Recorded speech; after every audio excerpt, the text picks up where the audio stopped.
Assalamualaikum warahmatullahi wabarakatuh. Bismillah, alhamdulillah. Allahumma sholli ala sayyidina Muhammad ibn Abdullah wa ala alihi wa wala. Rabbi shrah li sadri wa yassir li amri wa hlul 'uqdatam min lisani yafqahu qawli, amma ba'd. Puji dan syukur kita panjatkan kehadirat Ilahi Rabbi Allah Subhanahu wa taala. Kita berdoa kepadanya mudah-mudahan kita diberikan kemampuan untuk terus memperbaiki dan meningkatkan kualitas ibadah kita. Minimal ketika ibadah kita level 1, kita harus berusaha dan ikhtiar untuk naik ke level 2, berusaha untuk naik ke level 3 dan ke level selanjutnya sampai nyaris sempurna bahkan diterima oleh Allah Subhanahu wa taala. Dan pengajian kita adalah salah satu bentuk usaha atau ikhtiar kita ingin meningkatkan kualitas dan kuantitas ibadah kita. Bapak-bapak yang berusaha memaksakan diri dari rumah masing-masing ke sini untuk ngaji, itu belum tentu ibadahnya berkualitas, belum tentu ibadahnya berkuantitas, apalagi yang tidak ngaji. Belum ada jaminan sebenarnya. Yang ngaji saja belum ada jaminan, apalagi yang tidak ngaji. Tapi hal yang jelas adalah ketika kita berusaha untuk memenuhi kewajiban kita majelis ilmu, karena belajar ilmu itu adalah fardhatun ala kulli muslimin wal muslimat, maka setidaknya kita dapat pahala atau kebaikan dari Allah Subhanahu wa taala. Terserah hasilnya kayak gimana. Manusia diwajibkan ikhtiar atau berusaha, adapun hasil atau istilahnya hasilnya itu kita menyerahkan kepada Allah Subhanahu wa taala. Kita hanya sekedar wajib berusaha, salah satunya dalam meningkatkan ibadah. Adapun ibadah kita nanti diterima atau tidak, setidaknya malam ini jadi saksi bahwa kita pernah berusaha untuk memperbaiki daripada kualitas ibadah kita.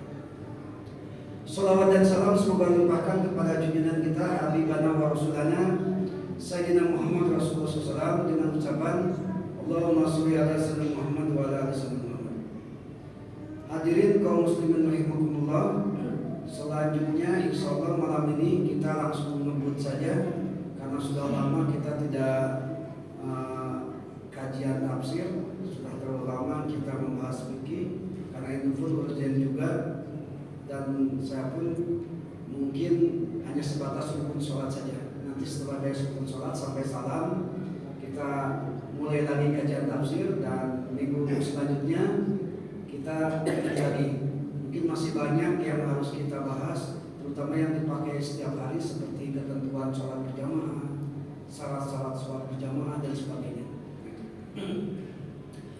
Baik, ahad kemarin kita membahas tentang sujud dalam pengertian itu termasuk rukun qauliyah, rukun pekerjaan. Maka pada malam ini setelah sujud kita bangkit dari sujud, itu namanya apa Pak? Duduk di antara dua sujud gitu ya. Bismillahirrahmanirrahim. Al-hadi asyara al-julusa baina sajdatain. Rukun salat yang selanjutnya yang ke-11 adalah duduk di antara dua sujud. Begini, dalam mazhab Imam Syafi'i, rukun qauliyah itu terbagi dua. Ada yang namanya tawil, ada yang namanya qasir. Kalau tawil itu ruku dan sujud. Kalau tawil itu artinya panjang, jadi boleh selamanya, bukan selamanya, boleh memanjangkan ruku dan sujud. Apalagi khusus bagi imam untuk memberikan kesempatan kepada masbuk, sebaiknya rukunya itu agak lama supaya ketika masbuk datang masih kebagian ruku. Itu hanya sebaiknya ya, bukan wajib. Dan ruku itu merupakan apa istilahnya awal daripada dikatakan satu rakaat. Jadi ketika masbuk masuk, imam masih ruku, maka dia takbir, dan ketika takbir dia pun ikut ruku, walaupun rukunya makmum dan imam itu 0,1 detik, yang penting pernah sama ruku, nah itu masuk satu rakaat. Tapi kalau pas ruku dia imam udah naik, nah itu udah nggak bisa, gitu ya. Jadi ada mukoronah, ada berbarengan dalam saat dalam satu saat itu bisa kalau dikonversi waktu itu 1 detik lah, atau 1 kali subhanallah. Jadi kalau masbuk masuk takbir baru mau ruku, imam udah naik, itu memang tak termasuk daripada dapat 1 rakaat. Nah, duduk di antara 2 sujud itu termasuk rukun qauliyah qasirah. Jadi rukun pekerjaan yang pendek dalam artian durasinya ada 2, yaitu i'tidal dan duduk di antara 2 sujud. Jadi i'tidal jangan lama-lama, begitu menurut mazhab Imam Asy-Syafi'i. Duduk di antara 2 sujud pun jangan lama-lama, walaupun ada sebagian ulama yang mengatakan bahwa lama pun tak jadi masalah, karena fikih itu banyak mazhabnya. Mazhab yang kita kenalkan cuma 4, padahal banyak. Mazhab Jauzan Zahiri, mazhab Asy'ari, macam segala macam lah. Kita kan kalau disajikan berbagai macam dalil, kadang-kadang repot gitu ya menentukannya mana yang benar kan begitu. Lain dengan makanan, kalau disajikan berbagai macam makanan, ini rezeki ini kan gitu. Tapi kalau masalah dalil itu yang jadi masalah. Makanya kita simpulkan saja khusus mazhab Imam Asy-Syafi'i. Modal nanti bacaan duduk di antara 2 sujud itu kalau mazhab Imam Syafi'i kan ada 8 kan. Kalau yang lain itu cuma 5, ada yang cuma 6, ada yang cuma 7. Nah kita yang paling lengkap 8, gitu ya. Itu kan istimewanya mazhab Imam Syafi'i dikumpulkan aja semua. Kenapa tidak? Lebih baik kelebihan daripada kekurangan kan gitu. Ibarat kata saya pernah mencontohkan, ada mazhab yang mengatakan bersentuhan laki-laki dan perempuan batal, ada yang tidak. Kalau ini menyebutkan batal itu ihtiyat, hati-hati. Kalau keputusan di akhirat Allah menyatakan bahwa bersentuhan laki-laki dan perempuan batal, kita nggak rugi. Selama ini kan kita menganggapnya batal, kan begitu, nggak rugi sama sekali. Atau sebaliknya, nanti ada keputusan di akhirat bahwa bersentuhan laki-laki dan perempuan tidak membatalkan, kita pun tak rugi. Berarti kita wudu 2 kali, wudu pertama wajib, wudu kedua sunnah. Nah, berarti itu namanya ihtiyat, hati-hati. Tapi kalau orang yang berkeyakinan bersentuhan laki-laki dan perempuan itu tidak bakal wudu, nanti ketika Allah memutuskan bahwa laki-laki dan perempuan bersentuhan itu batal, nah, secara logika dirugikan. Nah, itu maksudnya. Dengan tidak menampilkan, karena ini hanya analisis saja gitu ya. Itu namanya ihtiyat, hati-hatian. Makanya nanti duduk di antara 2 sujud, mazhab Imam Asy-Syafi'i itu 8, Rabbirni warhamni wajibni warfani warjubni wahdini wa'afini wa'afani. Hadis asli dari Nabi itu cuma 5. Apa itu? Nanti kita coba ya. Bismillahirrahmanirrahim. Duduk di antara 2 sujud. Yang pertama, cara duduknya adalah iftirash. Jadi cara duduk itu ada 3 Pak. Ada iftirash, ada tawarruk, ada it'ah. Kalau iftirash, nah kebetulan saya nggak punya modelnya, nggak ada ya. Jadi kalau iftirash itu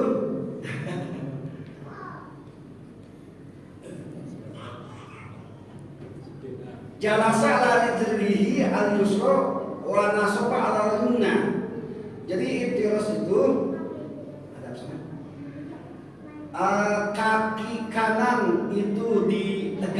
ditegakkan.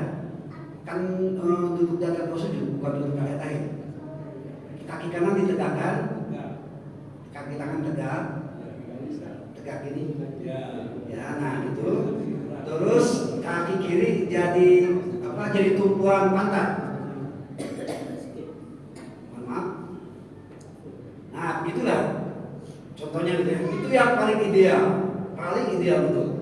Jadi jari kanan itu menghadap kiblat. Saya salah satu yang tak bisa begitu Pak RW, karena memang suka keram gitu ya, bekas tabrakan. Nah gitu ya. Jadi itu iftiras namanya. Ada tawarruk.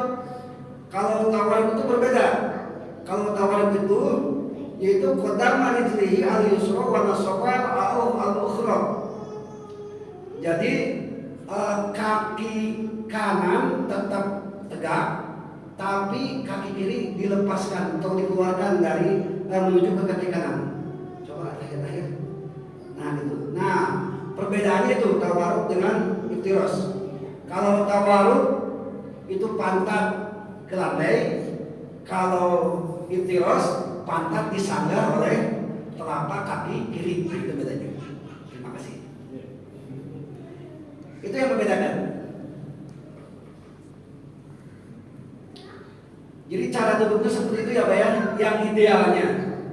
Bagaimana tidak bisa? Tak jadi masalah, karena itu sifatnya sunnah saja. Makanya saya hanya menjelaskan cara duduknya saja.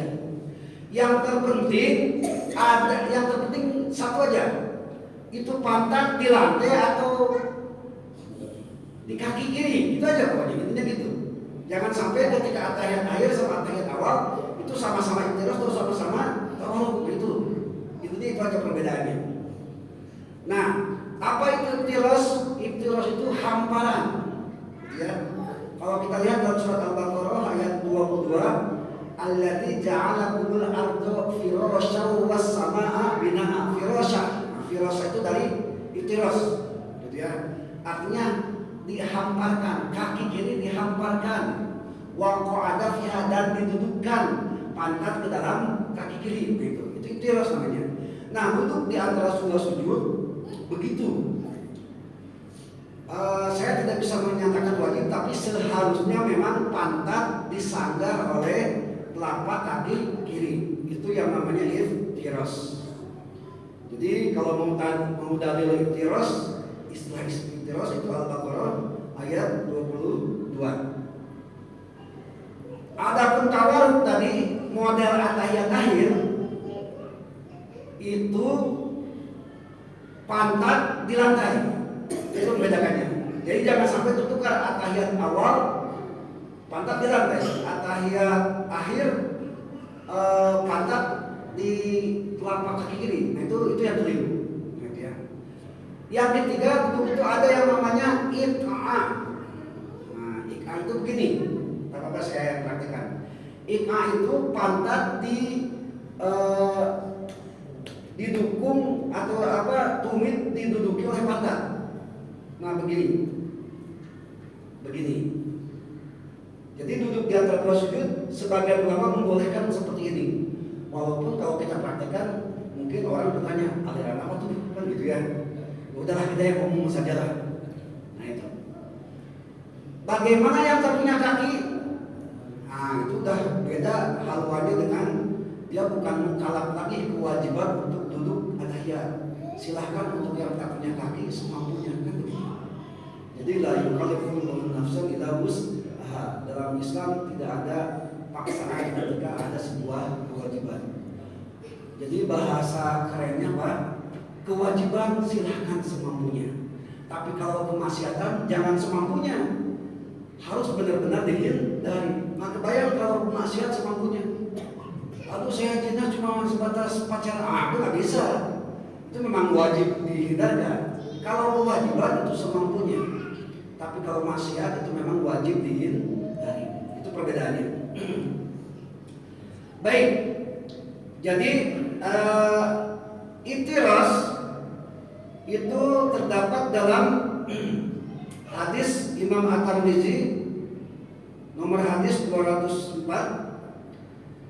Bunyinya begini, summa sana rizlahu al-yusra wa qa'ada 'alaiha. Selanjutnya Nabi itu menekuk kakinya yang sebelah kanan, gitu ya, dan menghamparkan kaki kirinya wa qa'ada 'alaiha dan mendudukinya. Itu dalil tentang duduk di antara dua sujud. Baik. Nah, sekarang begini. Ketika kita bangkit dari sujud, ada sebuah syarat ya Pak ya. Ini lanjutan dari hadis tadi. Kata Imam At-Tirmidzi, summa i'tadala hatta yarji'a kullu admin fi mawdihi mu'tadilan. Jadi ketika bangkit dari sujud, ini apa ya? Kita begini. Nah, posisi itu harus tegak lurus. Tegak lurus di sana almihi gitu ya, ala mu'tadilan. Tegak lurus sehingga tulang-tulang itu memang selayaknya tegak lurus. Kalau condong ini ya, itu sujud lagi itu tak sah karena belum tegak lurus. Kecuali bagi mereka yang punya masalah tulang, itu lain cerita ya. Ini bagi yang sehat. Jadi jangan sampai begini, Allahu Akbar, terus sujud lagi. Ini kalau mungkin itu dianggap belum selesai untuk datang ke sujud, itu masalahnya. Sekali lagi kecuali bagi yang punya masalah punggung, karena kan ada juga yang tak kuat lurus gitu ya. Ini bagi yang normal, bagi yang sehat gitu. Jadi saat itu syaratnya di antara sujud itu harus lurus dulu. Dan kebiasaan kita kadang-kadang yang namanya tumaninah dulu baru baca. Kadang-kadang kita sujud belum rapi, udah subhanallah ala, itu keliru sebetulnya. Harusnya ininya ada kiblat dulu, ininya udah terbuka, ininya udah terlipat menghadap kiblat dan segala macam. Ini dahinya udah nyentuh, nah baru subhanarabbiyal a'la. Ini kadang-kadang subhanarabbiyal a'la tapi posisi sujud masih belum selesai, itu tidak bisa. Lebih sempurnanya posisi sujud dulu yang 7 itu. Dahi, 2 tangan, 2 lutut dan 2 jari dalam kaki ya. Nah udah di posisi masing-masing baru subhanarabbiyal a'la. Kalau itu makruh Pak. Nah itu yang namanya tumaninah. Jadi tumaninah itu diam dulu sebentar, udah di posisi, nah baru baca. Atau kayak ada masuk yang saking tergesa-gesanya sambil jalan Allah, nah itu udah sah. Karena jalan dengan berdiri diam itu beda.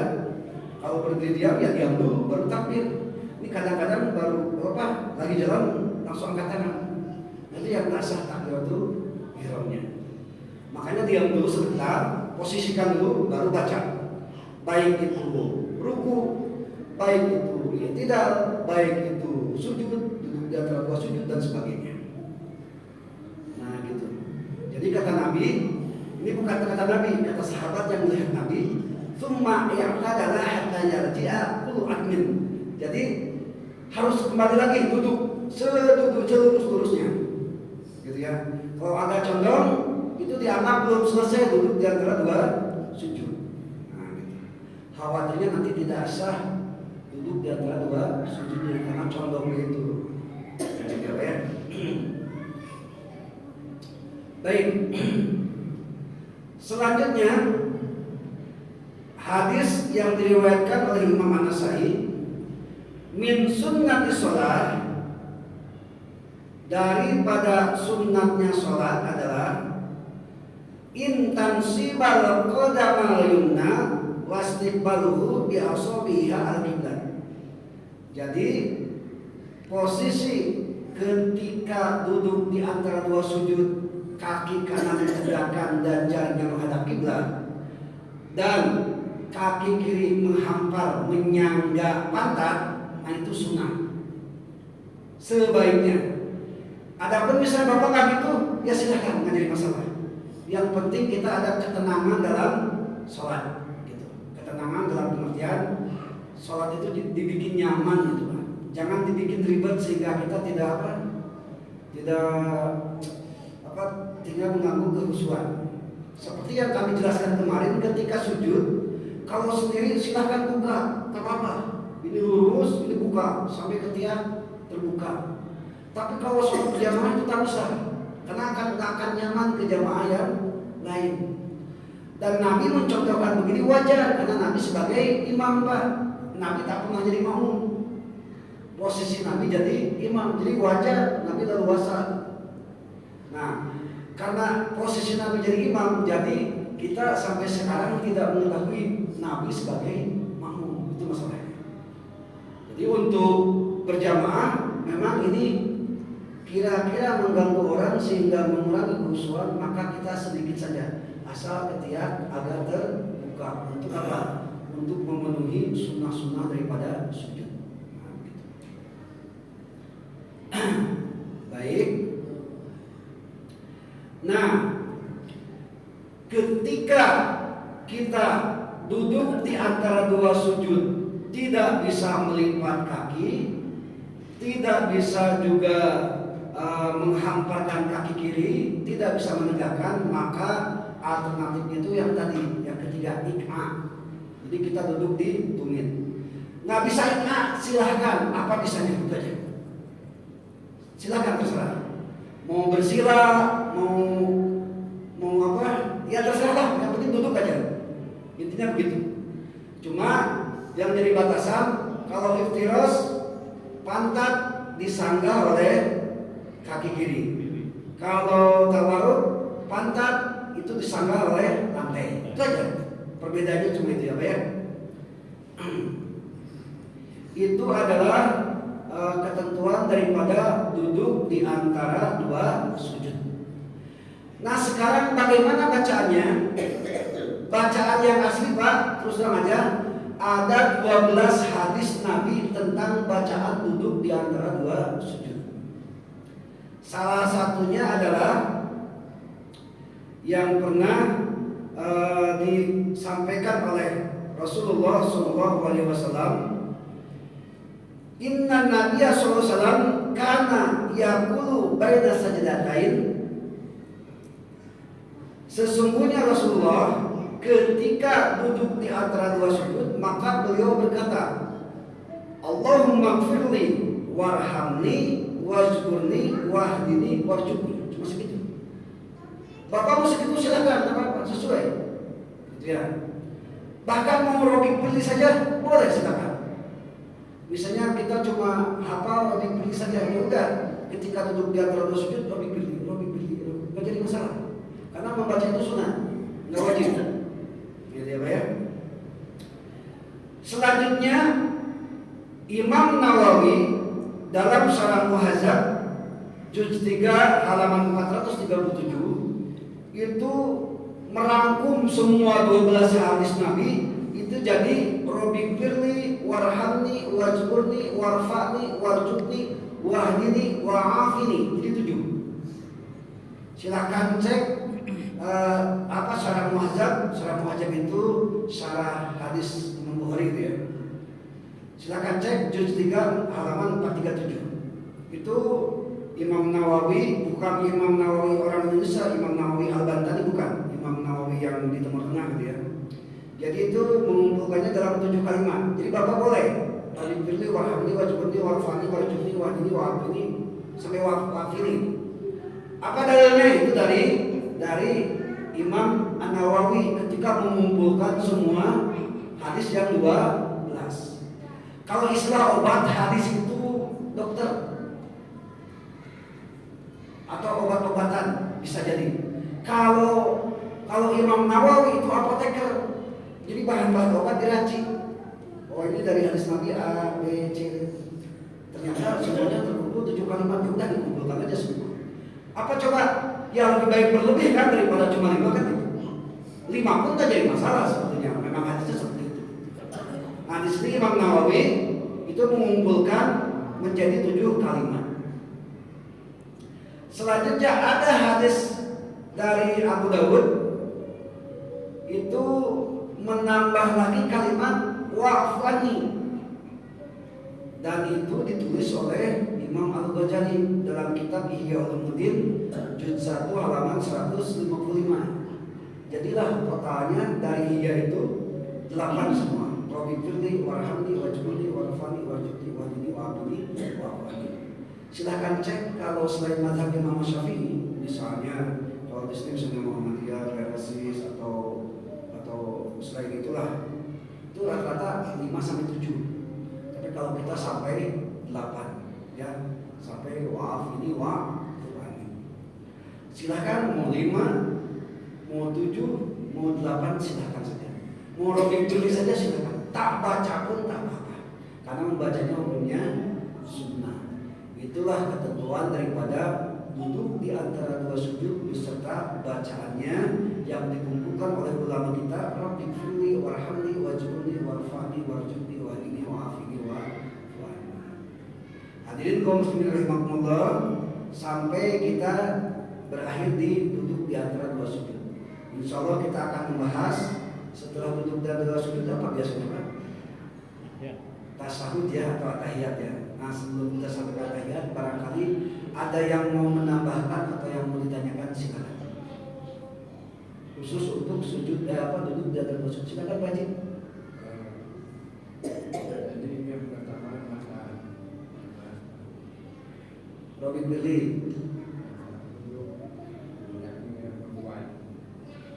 Ya, laki dan perempuan.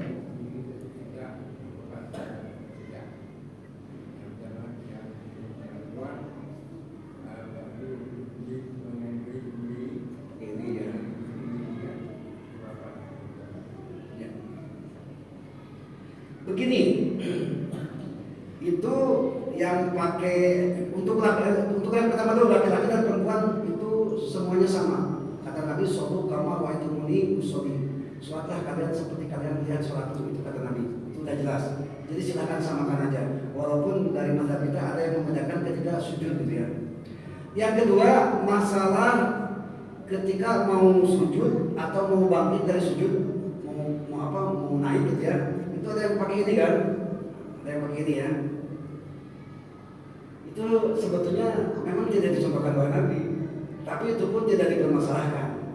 Karena Nabi ketika usia muda, gitu ya, ketika usia muda kira-kira sampai abad 7 Hijrah, itu Nabi ketika mau sujud lutut dulu, nggak begini dulu, gitu ya, harus sujud. Ketika bangkit, ketika Nabi masih muda, Nabi langsung berdiri, gitu.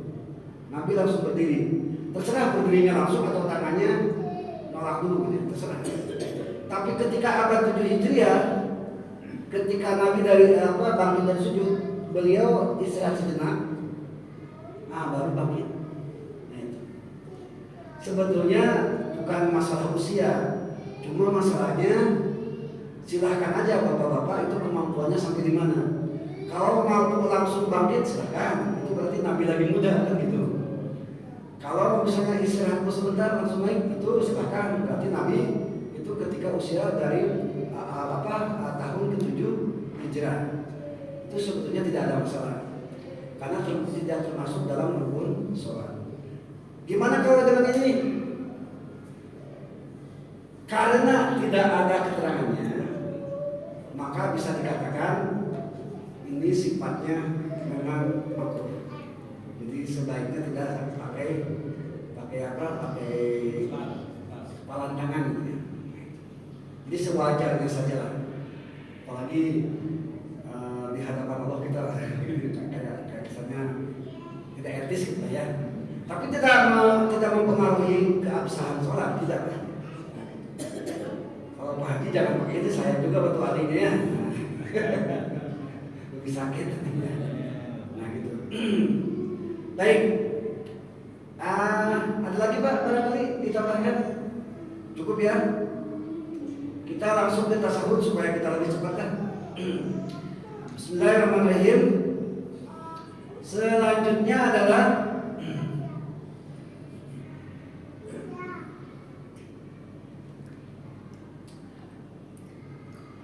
As-salisa asyara al-julsa litasyahud, baik tasahud awal atau tasahud akhir.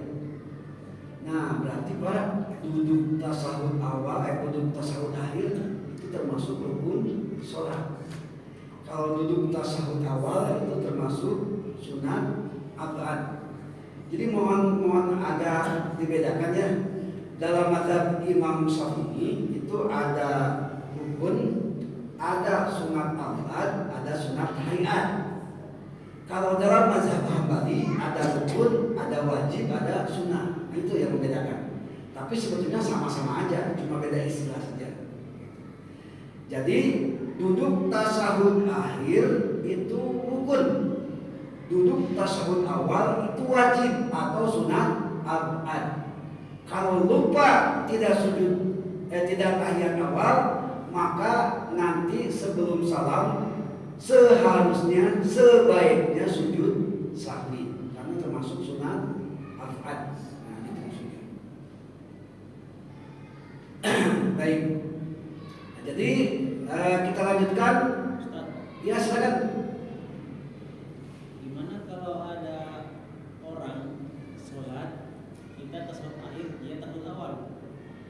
Kita tasyahud akhir, kita rakaat ke imam rakaat terakhir tasawuf akhir dia tasawuf awal. karena masuk atau sama-sama muqaranah bareng. Setiap sholat rakaat, setiap sholat yang rakaat, Ustaz. Setiap 2 rakaat gitu ya. Yang subuh. Subuh. Iya, yang saya nampak gitulah. Jadi kalau subuh rakaat kedua pasti rakaat kedua lah ya. Rakaat keduanya duduk tawaruk atau duduk iftiras? Seperti dulu tasawuf awal. Kayak berarti iftiras ya. Iya. Nah, jadi di sini berdasarkan kitab ini saya jelaskan lagi. Asal isu asyara al-julus, duduk li tasyahudil akhir bagi tahiyat akhir.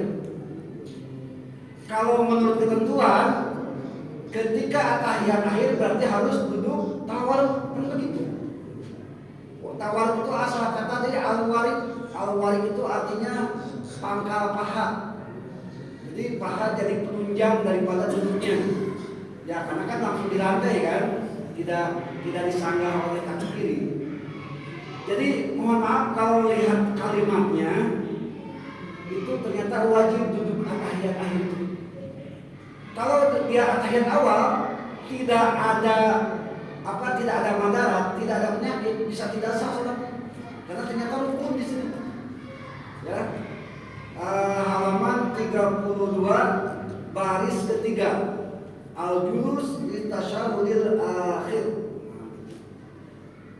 Terus yang kalau seandainya ada terlalu sempit Ustaz, dia terpaksa lah gitu kan terus akhir itu seperti tasawuf awal gitu. Pantat tetap nggak bisa ke lantai gitu ya. Iya, pokoknya seperti tasawuf akhir awal lah gitu, karena sempit gitu kan. Itu gimana tuh Ustaz?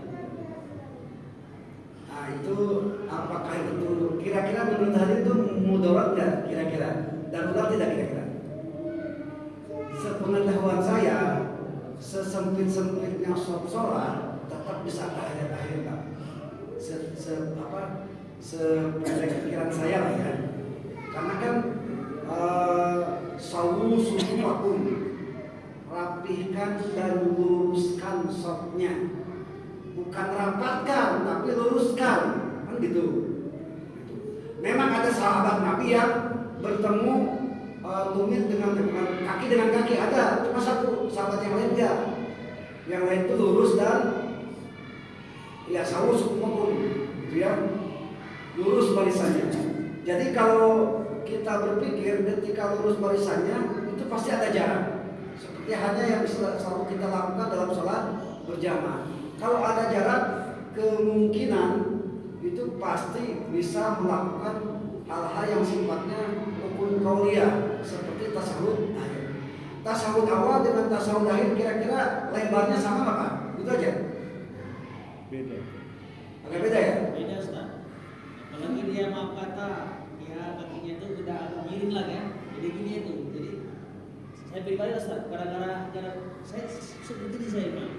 Tak jadi masalah mendingan rapat begitu tapi pantat tetap ke lantai gitu. Tetap tawaruk. Inilah. Nah, itu kan tetap ke lantai kan? Nah kayak gitu lah maksudnya. Karena masalahnya yang jadi berat ini rukun selanjutnya itu al-julus itu aja. Berarti julus itu artinya duduk. Berarti duduknya itu yang wajib. Gitu. Duduk atahiyat akhir, bukan duduk atahiyat awal. Selama yang saya pahami di teks ini gitu ya. Nah, jadi kesimpulannya ketika kita sholat berjamaah ya carilah kenyamanan masing-masing. Al-isaru al-ibadah mamnuun. Kenyamanan dalam ibadah itu lebih dipentingkan daripada yang lain.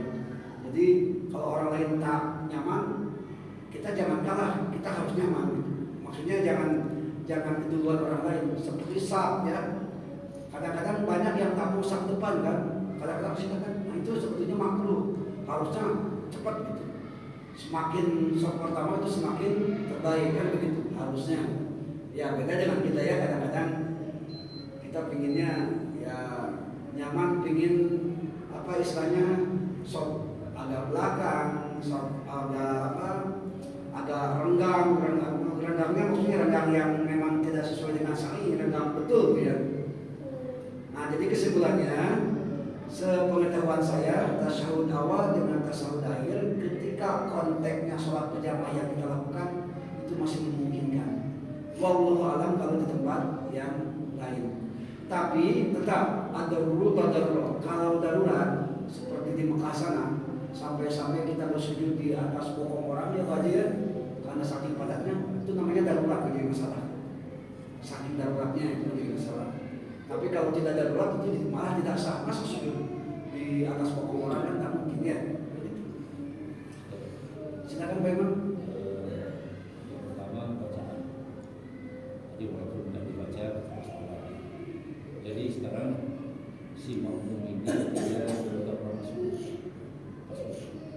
Di mana tadi imam akhir. Imam mau tahiyat akhir. Dia masuk. Dia apakah tahiyat akhir bacaannya sampai selesai tadi atau sampai yang awal itu pertama. Dan yang kedua ada yang berpendapat begini, kalau sholatnya 2 rakaat itu duduknya iftiras. Kalau yang 4 bertawar. Jadi ilmu yang dapat seperti ini kita itu kalian juga bagaimana kita? Baik, yang pertama untuk yang masuk ketika menemui imam sudah tasyahud akhir, silahkan langsung takbir dan langsung duduk atahiyat akhir. Bagaimana? Bukan atahiyat akhir, duduk atahiyat karena dia posisinya bukan atahiyat akhir kan, kecuali imam. Maka duduk di atahiyat silahkan baca atahiyat sampai yang wajibnya itu sampai Allahumma sholli ala sayyidina Muhammad sampai sholawat. Apakah dia dapat pahala berjamaah? Dapat. Apakah 27? Wallahu a'lam. Karena kan dia ketinggalan ya, kan gitu. Yang jelas tetap masih lebih tinggi daripada yang munfarid, daripada yang sendirian. Itu yang pertama Pak Imam. Jadi bacaannya sampai Allahumma sholli ala disamakan dengan atahiyat awal, karena posisinya bukan atahiyat akhir. Yang kedua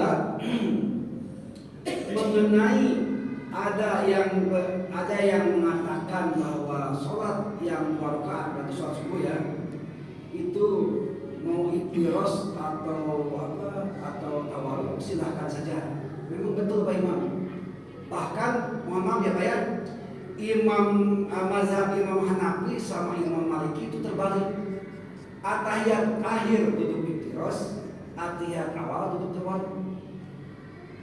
Imam Syafi'i dan Imam Hambali itu atahiyat awal iftiros, atahiyat akhir tawarruk. Sekarang yang jadi masalah, kalau kita mau iftiros ya silahkan saja, berarti ngambil pendapat Imam Hanafi dan Imam Maliki, kan begitu. Nggak jadi masalah, silahkan saja. Cuma kalau menurut mazhab Imam Syafi'i kan gitu, saya berkali-kali berbicara ketika kita disajikan beberapa pendapat daripada bingung, udahlah kita satu mazhab aja, itu maksudnya. Itu campur ini. Kalau campur sebagiannya dianggap Syafi'i, Ustaz kuliah Maliki.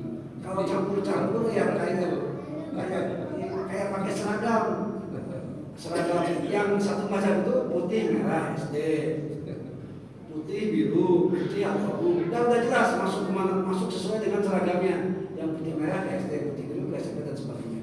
Tapi kalau yang campur-campur dia misalnya ke atasnya baju olahraga SMP, ke bawahnya baju SD, dia bingung mau masuk kemana, ibaratnya gitu.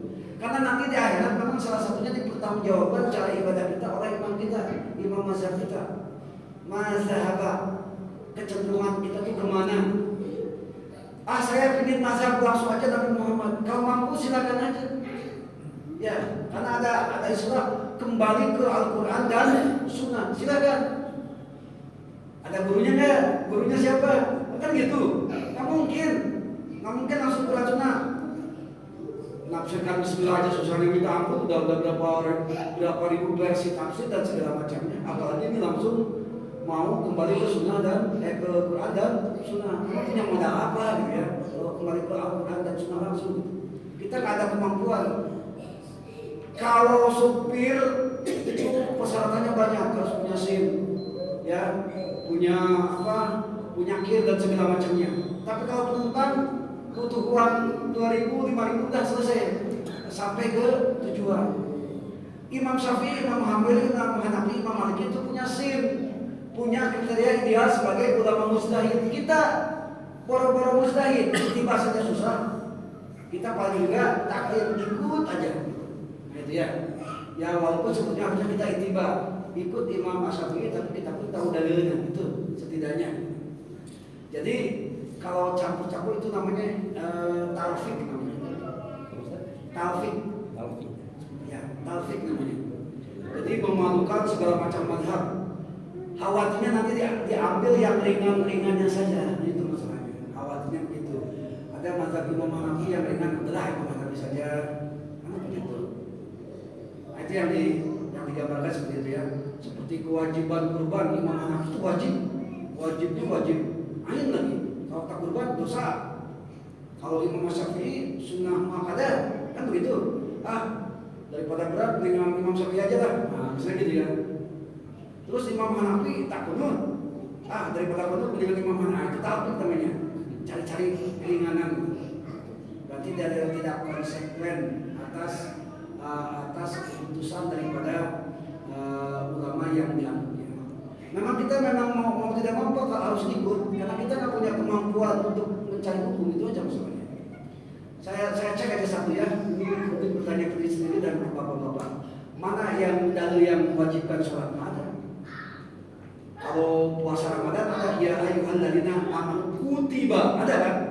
Kalau sholat ada kan kutiba alaikumus sholat, faradu alaikumus sholat, ada.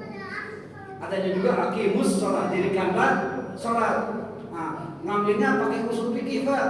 Itu fil amal al-aslu lil amri lil wujub. Asalnya amal itu adalah wajib. Ma huwa wajib? Ma yusab wala fihi wa yaqdu ala tabi'i, kan begitu. Jadi pakai perangkat-perangkat ilmu fikih, usul fikih, tarik tasrih dan segala macamnya. Karena kita nggak punya kemampuan itu, ya udah kita ikut saja ulama yang mampu. Di antaranya adalah ulama mazhab. Intinya jangan talfik gitu kan. Karena sebagian ulama itu mengharamkan dalam arti tanda kutip talfik, itu mencampur adukan mazhab. Masih ada waktu? Berarti baru tak apa-apa lah, insyaallah mudah-mudahan minggu selanjutnya kita lanjutkan. Dan jelas mudah-mudahan minggu depan kita akhiri pembahasan tentang rukun sholat. Minggu depan lagi kita tafsir lagi lah ya. Dan pikirnya lagi nanti tentang sholat berjamaah. Karena itu kegiatan kita yang dipakai setiap hari, itu masalahnya. Hadirin kaum muslimin rahimakumullah, itu saja mungkin yang bisa saya sampaikan. Mohon maaf atas segala kekurangan. Rasa hati ingin memaksimalkan supaya kita bisa lebih memahami, tapi apalah boleh buat. Ya kemampuan hanya sekedar segini ya, hanya sekedar bisa membacakan saja. Itu saja mungkin yang bisa saya sampaikan. Wassalamualaikum warahmatullahi wabarakatuh.